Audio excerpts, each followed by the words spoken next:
No vídeo de hoje vamos falar sobre Cristiano Ronaldo, convocados para a seleção brasileira, vamos falar sobre Champions e muito mais. Antes de começar, deixe seu like, se inscreve no canal e ative o sininho das notificações para vocês ficarem bem atentos no que acontece no mundo do futebol. Então vamos lá, vamos primeiramente falar sobre Cristiano Ronaldo no Manchester United. Muito se especulou nesse final de semana que o Cristiano Ronaldo poderia ir para o Manchester City. Só que o Manchester United deu um chapéu no Manchester City. Eu achei ótimo, achei muito bom porque, pra mim, era o melhor cenário pro Cristiano Ronaldo ir, saindo da Juventus.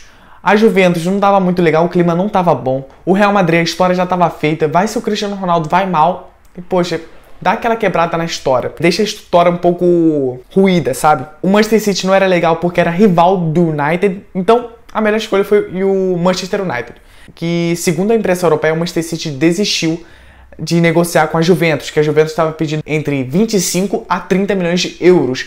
Qualquer clube grande do futebol europeu poderia pagar essa quantia. A Atalanta, o Ajax, mas o Cristiano Ronaldo não ia querer ir para esses times, com todo respeito a esses grandes clubes, principalmente o Ajax. Achei ótimo. E segundo a própria imprensa europeia, o salário dele vai ser entre 29 milhões e 33 milhões de euros por ano. Esse vai ser o salário dele. E ele vai ter contrato até 2023. Vamos falar sobre o Roger Guedes, que foi contratado pelo Corinthians de forma oficial. O Corinthians há muito tempo já tinha um acordo com o Roger Guedes, só que esperando a rescisão de contrato com o Shandong Luneng, que demorou muito tempo, que envolvia muito dinheiro mesmo, porque o Roger Guedes ainda teria contrato com o Roger Guedes, com o Shandong Luneng.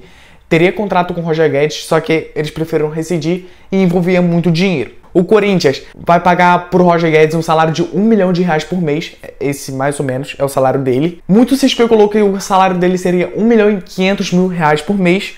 Por que abaixou R$500.000? Porque o Corinthians deu 30 a 40% de uma venda futura para o jogador. Ou seja, fez com que ele abaixasse a pedida salarial e as luvas. Então o Corinthians ficou um pouco mais tranquilo em questão a isso. Se o Corinthians daqui a um ano receber uma proposta, sei lá, do Milan, e não vender, o Corinthians vai ser obrigado a comprar esses direitos econômicos do Roger Guedes. Isso deixa o Roger Guedes mais seguro. E o contrato dele vai ser de 5 anos. Vamos agora falar sobre os convocados para a seleção brasileira. Serão 9. E por que novos convocados? Não já tinha convocado? Porque a Premier League, junto com os clubes, vão tentar conversar com a FIFA para tentar barrar os jogadores brasileiros indo para países de alto risco. Não só brasileiros, mas argentinos, etc. Países que têm alto risco com a Covid-19. E os jogadores convocados são: o Tite não esperou a decisão da Premier League, da FIFA, então ele preferiu já convocar. Mesmo a FIFA liberando os jogadores, esses vão ser os integrantes a mais. Vamos lá, os convocados são Everson, goleiro do Atlético Mineiro, que está fazendo uma temporada sensacional, só que eu acho um goleiro ainda muito irregular. Em alguns jogos vai muito bem, outros jogos não vai tão bem, mas está fazendo uma temporada muito boa. Eu preferia o João Paulo, goleiro do Santos, que pra mim é muito regular, é muito bom goleiro, é muito regular. Eu colocaria João Paulo no lugar do Everson. O outro convocado é o Santos, goleiro do Atlético Paranaense, normal, goleiro que foi pra Olimpíada, muito bom goleiro. Miranda, zagueiro do São Paulo, toda a carreira dele é muito boa, muito regular. Eu acho um zagueiro monstruoso, tá jogando muita bola no São Paulo e valeu a convocação sim. Edenilson, meio campo do Internacional, tá fazendo uma ótima temporada, um ótimo batedor de pênalti, só errou aquele quando não podia errar contra o Olímpia e por isso desclassificou, entre aspas, o Internacional, porque com aquele pênalti ele classificaria o Internacional, só que ele errou, a decisão foi para os pênaltis. Thiago Galhardo teve a bola do jogo, bateu e errou, o Internacional desclassificado e o Thiago Galhardo foi para o Celta de Vigo. Só para deixar claro. O Gerson, finalmente o Tite convocou o Gerson. Houve muita especulação que o Gerson recusou a seleção algumas vezes, mas o Tite, por falta de opções, chamou o Gerson. Chamou o Hulk, que está fazendo uma temporada extraordinária. Toda a carreira dele com o Adão Miranda foi exemplar. Você pode pesquisar em qualquer site que os números deles vai estar lá em cima. É muito bom o Hulk, muito bom mesmo. Toda a carreira dele é muito boa, em qualquer time. Na seleção, em 2014, não foi tão bem, mas um jogador extraordinário. O Malcom, que a gente já conhece também das Olimpíadas. Vinícius Júnior, sem comentários. E Matheus Nunes, que estava sendo disputado pela seleção portuguesa. A seleção lusitana poderia pegar mais um jogador brasileiro, só que não foi dessa vez, o Tite convocou ele. Só que houve uma notícia que o Matheus Nunes não teve as 2 vacinações, então ele estaria impedido, entre aspas, de viajar, porque esse é a regra lá de Portugal. Agora vamos falar sobre os resultados deste sábado. Tô gravando esse vídeo neste sábado, tá bom? Vamos lá. O Manchester City goleou o Arsenal por 5-0. O editor vai estar colocando os números em algum lugar da tela, os números do jogo. E olha que o City não jogou tão bem, mas o City, em números, trucidou o Arsenal. E o Arsenal é um time gigantesco. O que estão fazendo com o meu Arsenal? O City, em números, foi muita coisa superior. Vamos continuar falando sobre o jogo entre Manchester City e Arsenal. O que tem que mudar do Arsenal? Além da diretoria, porque a diretoria, o dono do clube, ele pensa muito em retorno financeiro. Porque o Arsenal é um dos clubes grandes da Inglaterra que chama muito público, muita atenção, muito patrocinador. Ou seja, você tira muito dinheiro do Arsenal.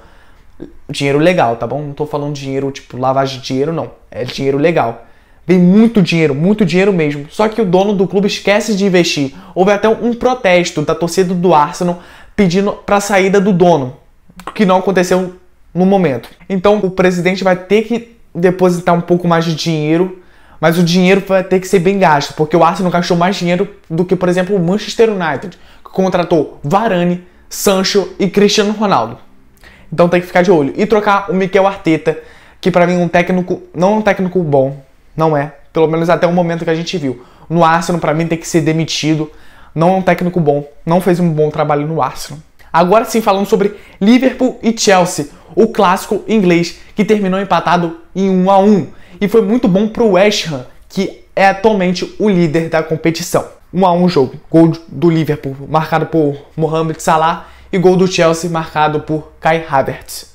Vamos falar agora sobre Sport versus Chapecoense. O jogo que terminou em 0-0, luta pelo Z4. A Chapecoense que ainda não venceu na competição. Vamos falar agora sobre o estádio Frei Epifânio, que desabou uma parte do estádio. O editor também vai estar colocando na tela 3 imagens. Desabou no jogo entre Imperatriz versus 4 de Julho, pelo Brasileirão Série D. Ou melhor, a Série D do Brasileirão. Segundo a publicação do 4 de julho, ninguém se feriu.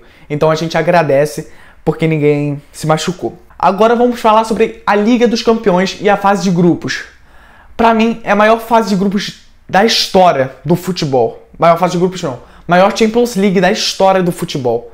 Só que a fase de grupos, o sorteio, na minha visão, não foi tão legal que eu esperava. A gente poderia ter até 3 grupos da morte. Só que eu vi 2.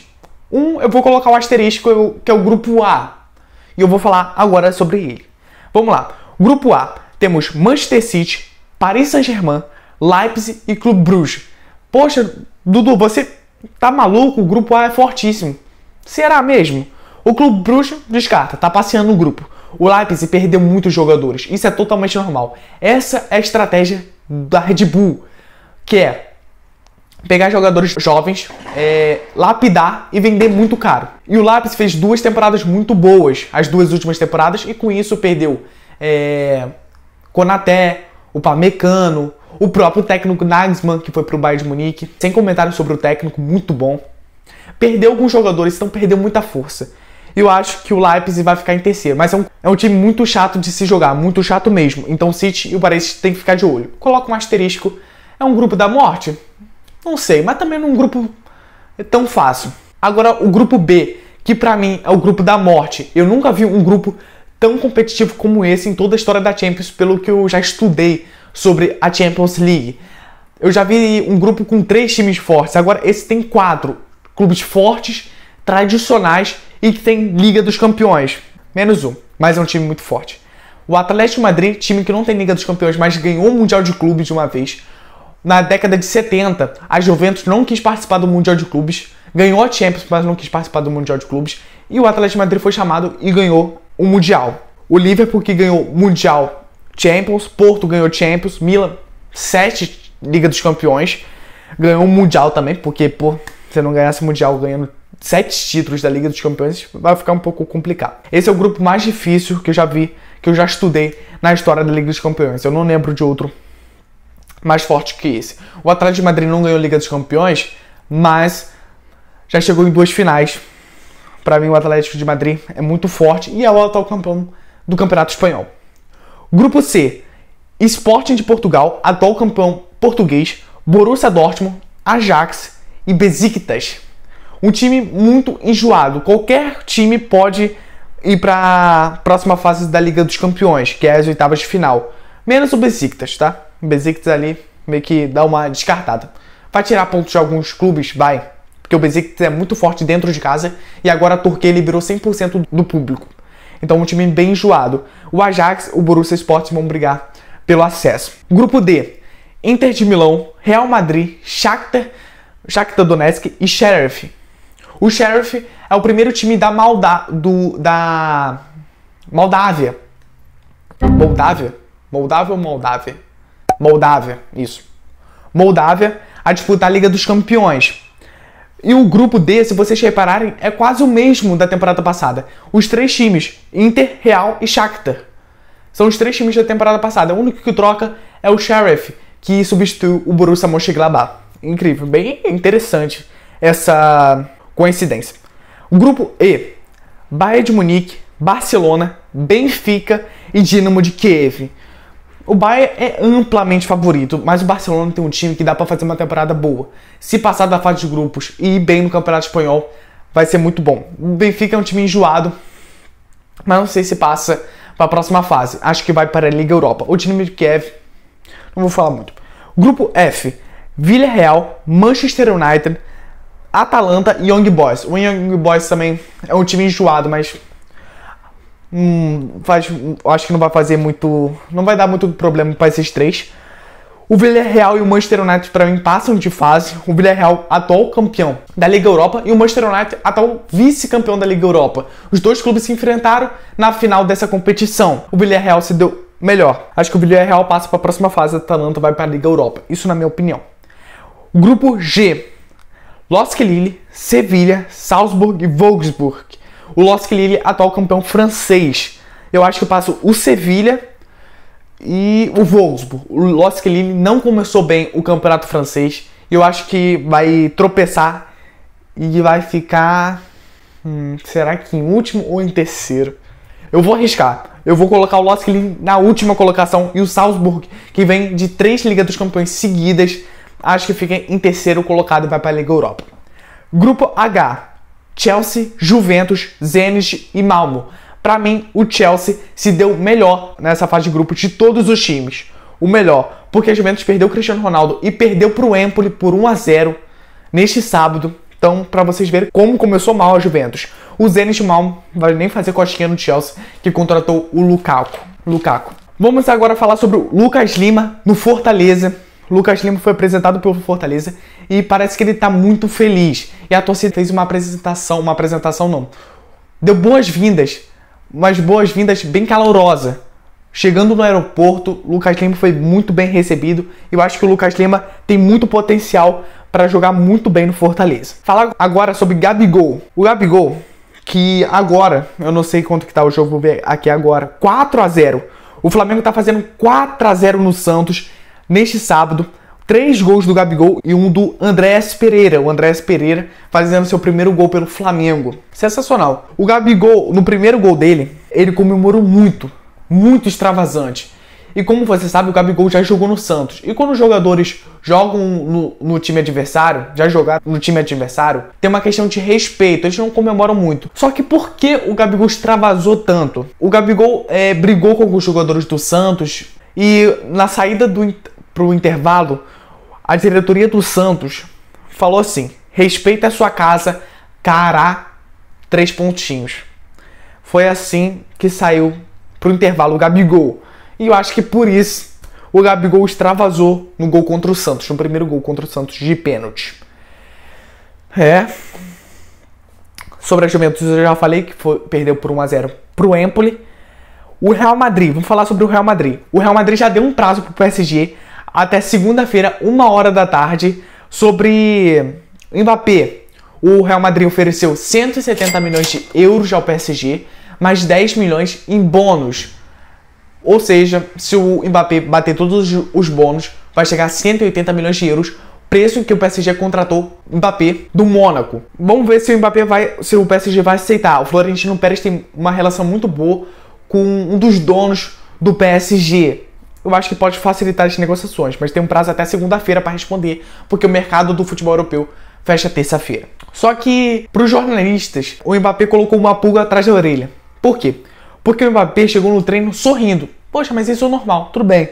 Mas quando ele estava indo pro treino, ele deu um abraço no Leonardo, diretor executivo de futebol do PSG. E o que de estranho tem nisso? Que o Mbappé não ia muito na cara do Leonardo, com o Leonardo. O presidente do PSG, Al-Khelaifi, até afastou o Leonardo por um tempo. Afastou na questão de estar no mesmo ambiente que o Mbappé, porque eles não se bicavam. E parece que tá meio estranho. Não sei se o Mbappé já foi vendido e ele tá um pouco mais feliz, agradecendo o Leonardo, mas a gente vai ter que esperar a cena dos próximos capítulos e esperar até segunda-feira para ver se o Mbappé fica no PSG ou vai para o Real Madrid. Falar agora sobre o Chelsea, que vendeu o Zouma para o West Ham, atual líder da Premier League. O contrato dele vai até 2025. É um zagueiro francês. Mas o Chelsea está atrás de outro zagueiro francês há um tempo, que é o Koldé, zagueiro do Sevilha. Está intensificando bastante as negociações para tentar contratar o jogador, que é muito bom mesmo. O Chelsea vai marcar um golaço se contratar esse zagueiro. Vamos falar agora sobre o Davi Luiz no Flamengo. O Flamengo, segundo o Globoesporte.com, intensificou bastante as negociações pelo Davi Luiz. Por quê? Porque o Benfica é o que está um pouco na frente do Flamengo na questão de contratar o Davi Luiz. Por quê? Porque o Benfica estava pedindo para o Davi Luiz esperar para ver se classificava para a fase de grupos da Liga dos Campeões, que dava ao Benfica 37 milhões de euros só pela fase de grupos. Aí sim contratava o Davi Luiz. Seria um alívio financeiro para o Benfica. Só que aí, como o Flamengo viu que o Benfica se classificou em cima do PSV, o Flamengo começou a intensificar as negociações pelo Davi Luiz, só que ainda não tem muitas informações. Então a gente vai ter que também esperar a cena dos próximos capítulos. Falar agora sobre o Bayern de Munique. Eu conversei com duas fontes minhas do Bayern de Munique e eles confirmaram essa informação. O Bayern de Munique fez uma nova proposta pelo Sabitzer, meio campo do Leipzig. Viu? O Leipzig, se perder esse meio campo aqui, também vai ficar um pouco mais enfraquecido. O Bayern de Munique está oferecendo 15 milhões de euros pelo Sabitzer. Um meio campo muito bom. E também vai marcar um golaço se contratar esse jogador. Vamos falar agora sobre o William, que amanhã vai decidir seu futuro. Se continua na Europa ou se vai para o Corinthians. Se o William for para o Corinthians, vai ser a quarta contratação bombástica nessa janela. Nos primeiros 6 meses do ano, o Corinthians não contratou ninguém. Agora já fez 3 contratações bombásticas. Renato Augusto, Juliano e Roger Guedes. E agora pode vir o William. O salário do William no Corinthians, se ele for para o Corinthians, vai ser de R$1,5 milhão por mês. É um salário muito alto para um jogador muito bom. Eu espero que ele venha para o Brasil, porque eu quero ver o Brasil muito forte. Vamos também esperar a cena. Vamos esperar daqui a algumas horas para ver se ele fica na Europa ou vai para o Brasil. Pessoas do Parque São Jorge estão muito otimistas, porque não chegou nenhuma oferta do futebol europeu tão vantajosa para o William. Vamos falar agora sobre Lautaro Martinez, que segundo o Fabrício Romano, o jornalista mais conceituado, mais importante da Europa, porque ele dá informações muito boas e quase é muito difícil ele errar. Muito difícil mesmo. Ele é muito bom. É um jornalista muito bom em que eu me inspiro. Sensacional. Um jornalista muito bom mesmo. Segundo ele, a Inter de Milão vai renovar com o Lautaro Martinez e vai retirar a multa rescisória dele anterior de 111 milhões de euros, porque a Inter de Milão está vivendo uma crise financeira e caso um clube queira pagar a multa rescisória, ninguém vai pagar 111 milhões de euros. Se pagar, vai ter que pagar uma multa menor. E isso é um prejuízo pro Tottenham e pro Atlético de Madrid, que estavam interessados no argentino. Vamos falar agora, por último, para finalizar o vídeo, Moise Kean, que, segundo informações da imprensa europeia, deve ser emprestado para a Juventus. O Everton vai emprestar o Moise Kean para a Juventus. E a opção de compra da Juventus vai ser de 25 milhões de euros. O tempo de contrato dele, se a Juventus comprar, vai ser até 2026. Essas são todas as informações que eu tenho que passar para vocês. Espero que vocês tenham gostado. Deixe seu like, se inscreve no canal e ative o sininho das notificações para vocês ficarem bem atentos no que acontece no mundo do futebol. Até a próxima, pessoal!